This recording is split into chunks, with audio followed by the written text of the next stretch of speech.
আসসালামু আলাইকুম রহমতুল্লাহি বারাকাতু। আমরা ভালোকে স্বাগত জানাই, খারাপকে না বলি।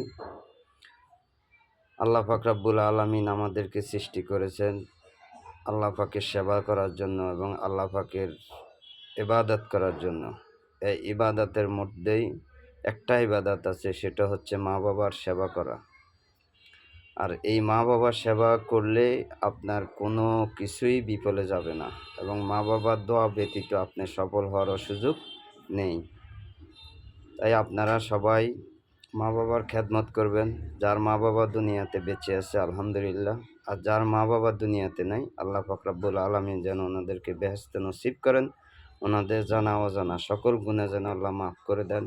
পাশে আমার মা বাবাকে আল্লাহ যেন আল্লাহ মাফ করে দেন, এবং মা বাবাকে আল্লাহ যেন বেহেশতের উচ্চ মাকাম দান করেন।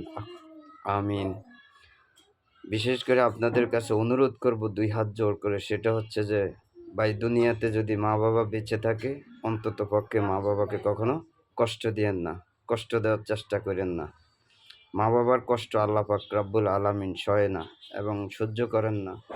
মা বাবার যদি কোনো আঘাত পেয়ে থাকে কোনো কথার কারণে বা কোনো ধরনের কোনো কারণে, যদি মা বাবা আঘাত পেয়ে থাকেন, ওই আঘাত আল্লাহ পাক সহ্য করেন না, এবং সাথে সাথে এটার প্রমাণ আপনি যে কোনোভাবে আপনি পেয়ে যাবেন।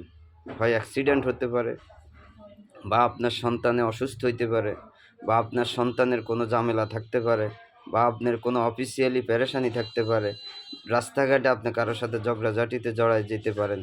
কিন্তু ভাই, মা বাবাকে কষ্ট দিয়েন না। ঘর থেকে বের হইতে মার সাথে সুন্দর ব্যবহার করে বের হবেন, এবং ঘরে আসার পরও যদি মা ঘরে থাকেন, মাকে খোঁজ নিবেন, মা কেমন আছেন, ভালো আছে কিনা খোঁজ খবর নিয়ে তারপরে মার সাথে সুন্দর হাসি দিয়ে কথা বলবেন। আল্লাহ পাক রব্বুল আলামিন আপনাদের এই হাসির বিনিময়ে আল্লাহ আপনাকে কি দিবেন আপনি নিজেও জানেন না।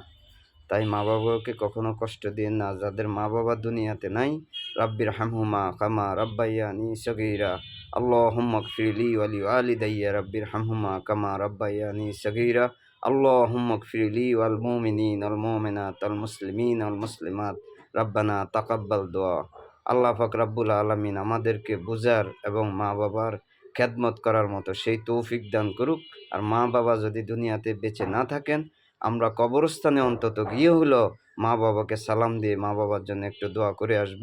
আল্লাহ পাক রব্বুল আলামিন আমাদেরকে সকল বিষয় বুঝার মতো, আমল করার মতো সেই তৌফিক দান করুক। আমিন। আসসালামু আলাইকুম ওয়া রাহমাতুল্লাহি ওয়া বারাকাতুহু।